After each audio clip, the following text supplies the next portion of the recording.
Hi everyone, I'm Sophia. Welcome to my free wet felting series. Here I'll be sharing my knowledge in a variety of easy to follow tutorials. Throughout my tutorials, I provide a step-by-step process, encourage questions and comments, and ask that you be kind and patient with yourselves. I'm excited to be on this journey with you as we create a community of support and creativity together.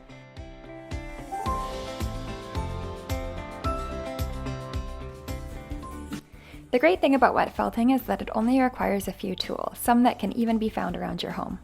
We'll start with a bamboo mat, a large piece of bubble wrap, a screen or mosquito netting, something to sprinkle your water with. This can also be a water bottle with holes punched into the lid, a balloon for shaping at the end, some sharp scissors, a circle either cut from foam or bubble wrap, a bowl of warm soapy water, and of course your wool. This is 19.5 micron merino wool. I break it apart into manageable chunks so that we can lay out wispy pieces onto our template, which is our circular piece of foam laid down on the table. From here, we're going to gently pull wisps of wool from the main source, and we're going to lay it around the exterior of the circular piece of foam until it looks like a sun. From here, we'll lay down our first layer of wool, which is going to be in a perpendicular direction from one another. Then we're going to gently soak and pat the water so that it can soak through, and flip, peeling the edges of the circular piece of foam and tucking them in. A trick is to snip pieces of it in order to get it tight around the edges.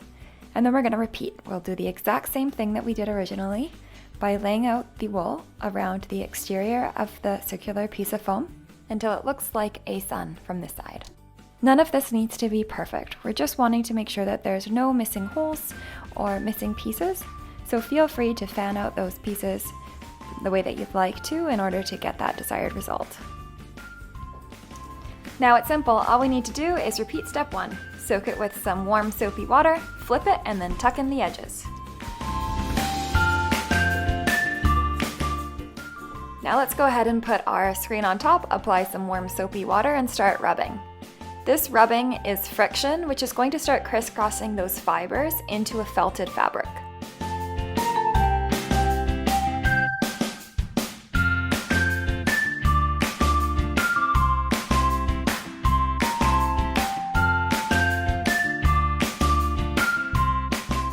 Another technique that you can use is applying bubble wrap on top, patting it down, and then I like to use either my hands or a roller to get that friction going again.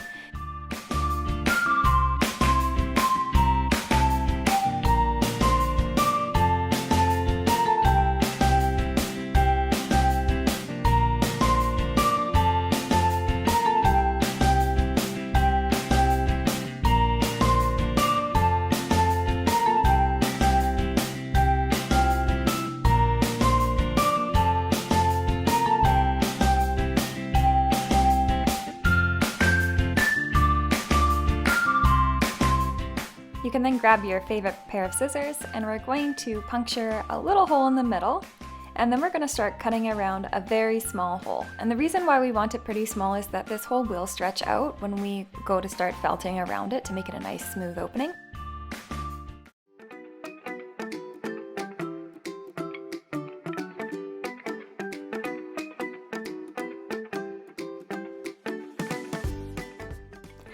And now we're in the home stretch. We're going to take out that resist that was placed in the middle, and we're going to start the fulling process.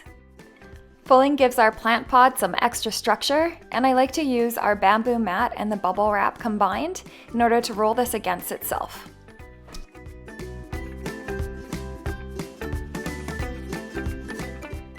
The friction is going to also create shrinkage in one direction, so what we're going to need to do is we're going to flip that in the other direction to make sure that we're applying the same amount of friction and therefore shrinkage as we did in the original direction. I also like to use my hands as well for extra control over the shaping of the pod.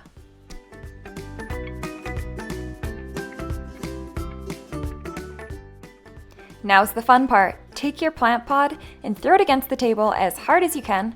Some people like to do this between 30 and 50 times.